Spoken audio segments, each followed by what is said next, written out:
Welcome to the Sharkpreneur podcast with Kevin Harrington and Seth Greene. Kevin Harrington is the inventor of the infomercial, one of the original sharks from the hit TV show Shark Tank, and has generated over $5 billion in TV and digital direct response sales. Seth Greene is the world's first trusted authority on cutting-edge direct response marketing, a best-selling author, and the only 3-time Marketer of the Year nominee. On the podcast, Kevin and Seth interview Sharkpreneurs who share straight talk on what it takes to explode your business. Why do so many businesses struggle while others seem to explode overnight? Do you wish you had the secret to this type of exponential growth? Now, I've scaled more than 20 businesses to over $100 million, and it's not just luck. In my new book with Mark Tim, Mentor to Millions, you'll learn the repeatable framework I use in all my business ventures for massive success. Order at kevinmentor.com and get over $1,000 in bonuses. Head to kevinmentor.com. Welcome to the podcast. This is your host, Seth Greene. Today, I've got the good fortune to be joined by Roy Taylor from Ryff, RYFF.com. Ryff powers the seamless and authentic conversion of content and brands in the new age of advertising. Roy, thanks so much for joining us. You're welcome. Glad to be here. Glad to have you. Let's go back in time just a little bit. How did you get started in the business? Well, my love of visuals started at high school. I wanted to be involved in the school play, but I couldn't sing and I couldn't act. But I realized that I could draw. And so I started working on the backdrops, which is a direct relevance to what Ryff does today. And by doing that, I could kind of hang out with the cool kids. Then when video games came along, I just loved video games. And the very first major deal I did was I set up the go-to-market sales rep for IBM Microelectronics. They are one of the biggest chip makers in the world, but they used everything for their internal consumption. So I did a go-to-market strategy and worked on their graphics chips. And I just love visuals. Anyway, that company was called Blue Micro. Eventually sold it to IBM.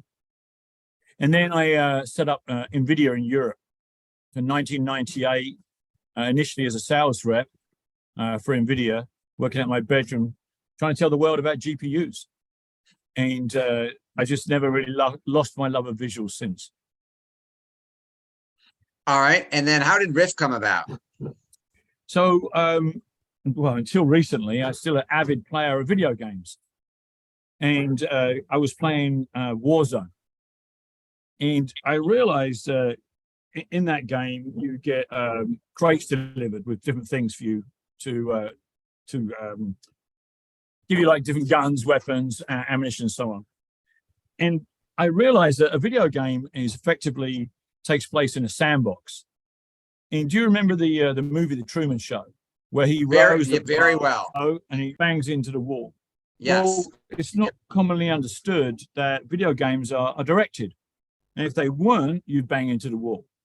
So the player never realizes it, but he's running around and around in a circle.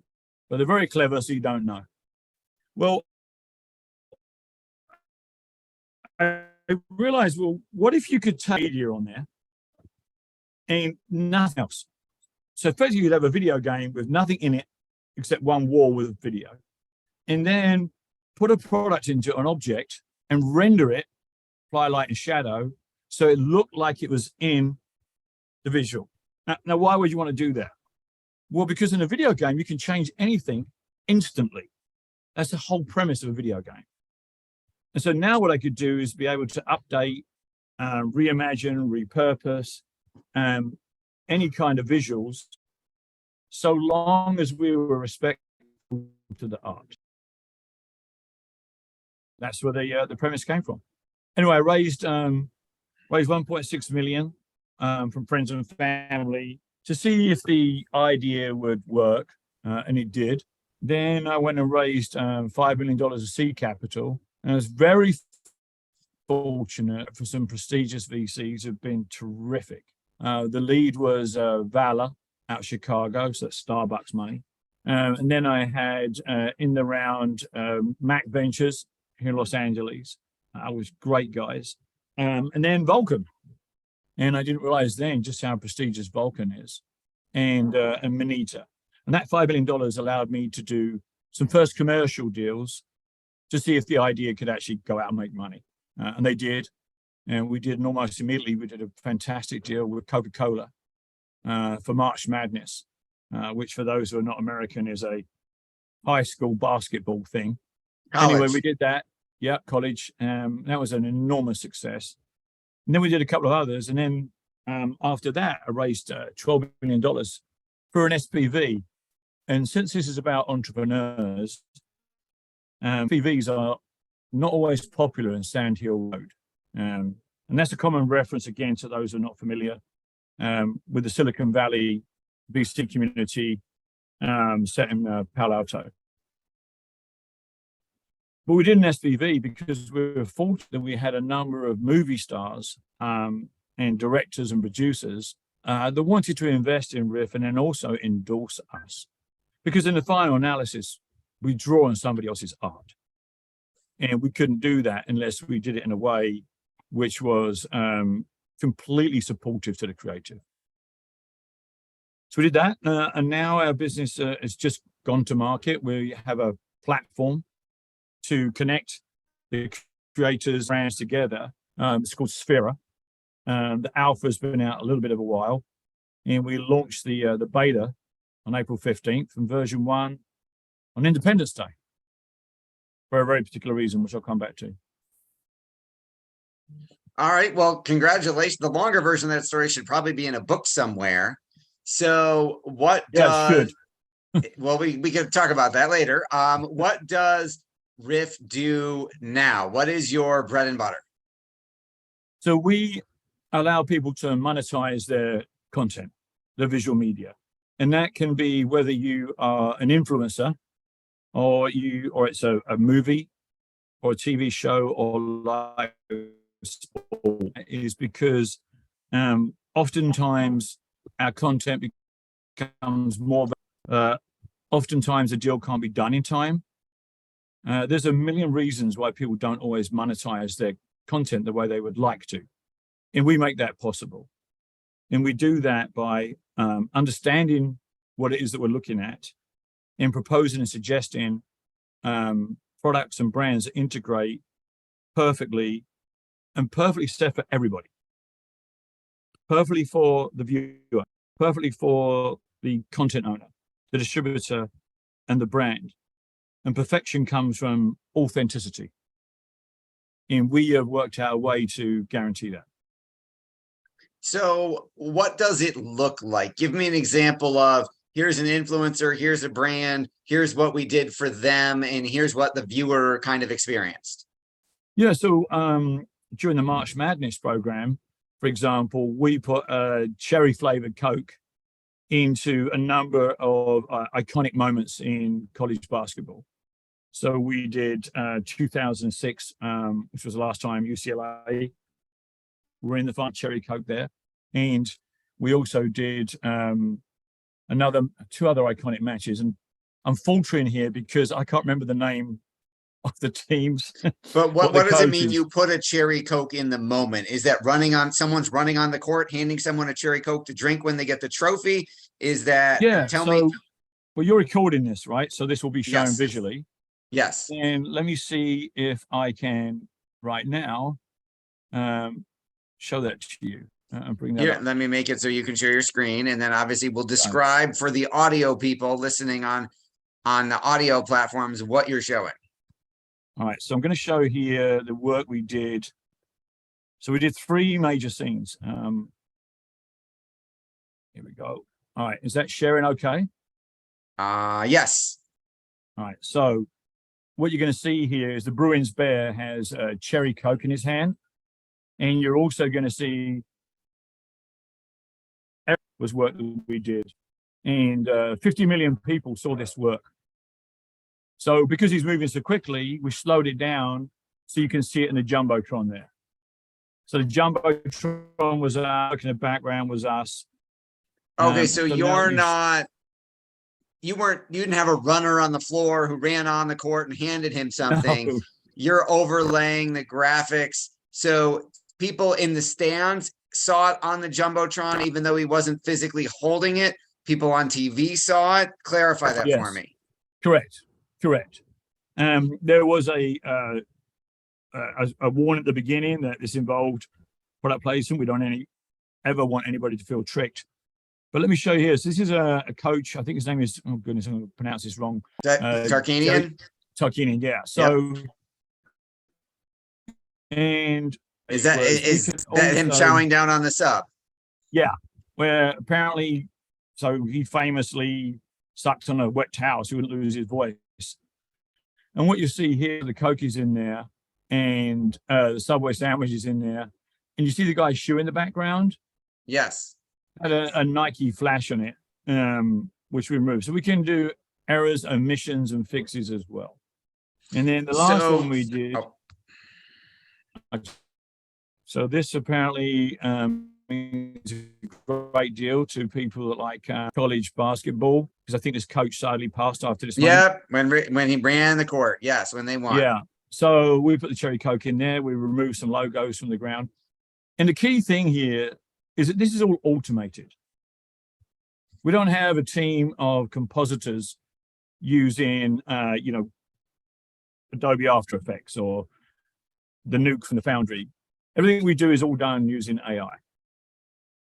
So that's one program that we did. A lot of the work that we do, actually, people see and don't know that we did it, and that is. Well, because, I'm sure that no one had no one watching the game had any idea that unless they looked. So it was on the Jumbotron. Was it also on the? Would I, as a TV viewer, see it? The cherry Coke in this case. Absolutely, yeah. Okay, so then. And this was live in real time. CBS. Yeah, this advert ran during the entire March Madness season.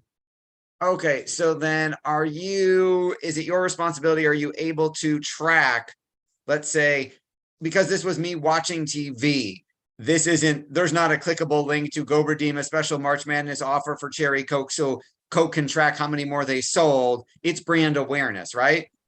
Well, actually, it's a lot more than that now. A lot more, and we can give you direct attribution. We can either put an L bar into the content, or we can embed a flow code, QR code, a URL, and we do a lot of that work now too, because people want to be able to take advantage of something we've invented called scene intelligence. So we had the insight that since World War II, the world of advertising and marketing has been based on a single premise, which is to get more, you spend more. Customers, you want 100 million, you got to go and come up with a budget to market that. And what we realize is, in actual fact, that's incorrect. What you want is customer activation. And so the most important thing to do is to find the content which resonates so directly that you can be more targeted. And so we invented scene intelligence, which does just that, because all decisions are emotional, all of them. And so it's important not that we get in front of 100 million people, but we're getting the amount of people that will buy your product. Right, because not all 50 million basketball fans want to drink Coke. Right. So how would this work for a business that maybe it's more local? It's not a national Fortune 500 brand. Yeah, so that's why, right? Because to hijack CBS live feed, or get permission to do that can't be cheap. Well, it's very cheap. That's the other thing. It shouldn't be expensive. If I wanted a 30-second Cherry Coke commercial during let's say the Final Four, I'm going to pay a fortune to CBS for that, right? You are, and my question would be, why have you done that?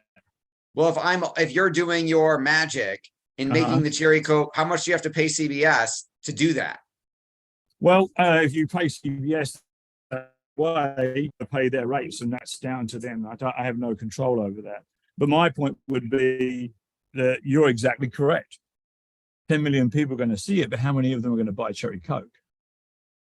I think that is the most important question.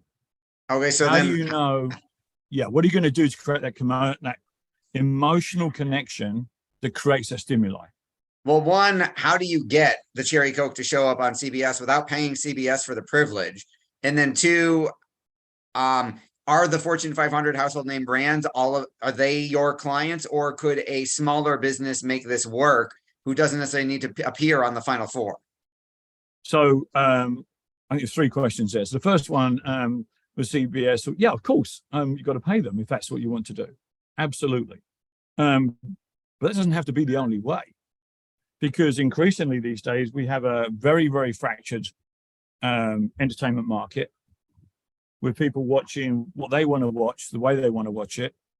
And that's not CBS primetime. Well, it can be, but many times it's not.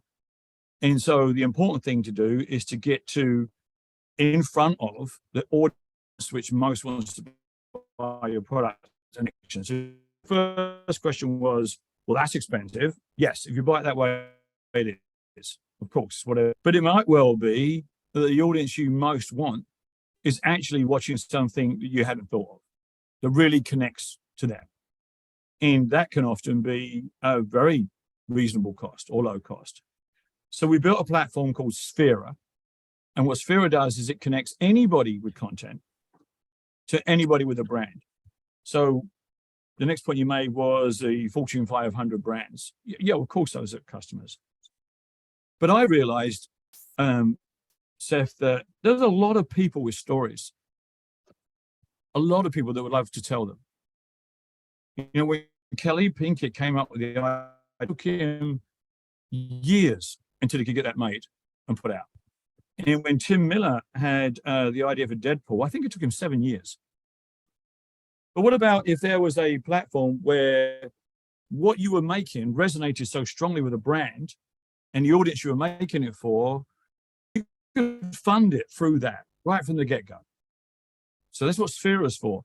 There are 65 million small and medium-sized brands in Western Europe and North America. And there's 1 trillion hours of video. Okay, well, by now, anybody listening was going, oh, come on, Roy, 1 trillion hours. Oh, who is this guy? No, I don't think we're doubting that. There's more uploaded every minute to YouTube than there was created in the last 50 years. That's true. But I also want to add something else into that thinking. How many times a day does someone, Seth, send you some kind of video on WhatsApp? Quite a lot, I'm going to guess.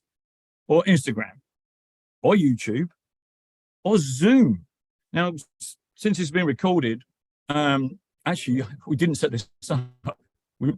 Behind Seth is a nice blank wall, and me too. What, Seth, if I could tell you that there are brands that really, really love your podcast, the audience you have, the way you do it, they love everything about you, Seth. So they'll pay you $10,000 per podcast to be on the wall in the background. Sign me up. Right. And you would have total control. So you would set guardrails so there'd never be anything on that wall that you didn't like. And moreover, you don't have to do anything. All you do is connect your podcast to Sphera.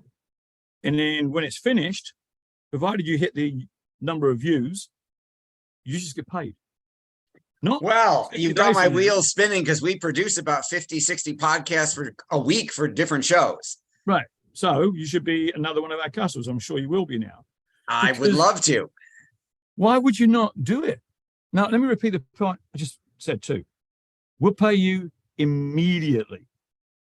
See, the biggest growth today right now is, I think it's 50 million micro influencers, because we just don't believe anything that the big influencers say because they're all bought and paid for. But we believe the smaller ones. But those guys don't get treated very well. On average, they get paid, I think, 75 to 100 days when it goes out. That's a long time to wait if you are if you're a micro influencer. And the other thing is, they don't know where the views will come from. YouTube won't tell you, nor will TikTok. They won't tell you that you're in Arkansas and bombing in Omaha. They won't tell you that. We intend to. So we'll tell you where your viewers are from. We'll tell you also the information that Netflix has, which is when someone paused, when they got bored and fast forwarded. So you can now start to hone and create your content in a way that's resonating better and better with the viewers. Because my mum and dad had small businesses, and lots of people I know did, and they'd liked them to have been bigger ones. So I have an idea for a marketing campaign, Seth, which is all the songs not sung, all the stories never told, and all the sauces never sipped. Terrible alliteration, I know, please forgive me. But the idea is, haven't we all got an aunt somewhere that makes like the world's best bolognese? But you kept saying to her, come on, aunt, you should sell that. It's wonderful. Oh, I don't have the money and I don't have the time. What if you said to her, look, auntie, you can put that onto this guy. It's going to cost $500. I'll pay it. And now let's just see how many you can sell. And then that bolognese, that young chef, he's got an idea. He wants to do something different in influencing or on television, but can't get funded. That's the vision I have for Sphera. That is fascinating. And I apologize that we are almost out of time. We greatly appreciate you spending some of it with us. We know your time is incredibly valuable. For our folks watching and listening whose minds are now spinning, hopefully like mine, where do we go to learn more about Sphera? Well, first of all, you can just email me. We're still small enough that you can do that. I don't know how long that's going to last, but right now you can. I'm just roy@ryff.com. Or you can go to our webpage and use the info button. But we all know that those are a pain in the bum. So for now, you can email me until I can't cope. Okay, and Ryff is ryff.com. Where do we find Sphera? Is there a site for it? You can sign up for the alpha if you come to us, or the beta, and get an account and try it for yourself. And where do we find that? Where do we fill that out? Where do we apply for that?